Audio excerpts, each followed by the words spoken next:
Hey there everyone, in this video, I'm going to show you how to delete your Lightroom account.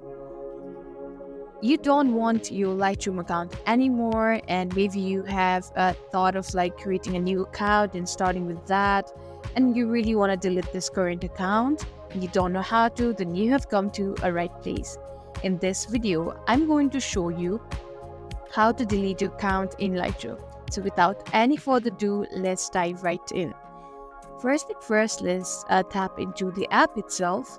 Let's tap Lightroom. And here, what you have to do is go to the top right corner. You can see 3-dot bar.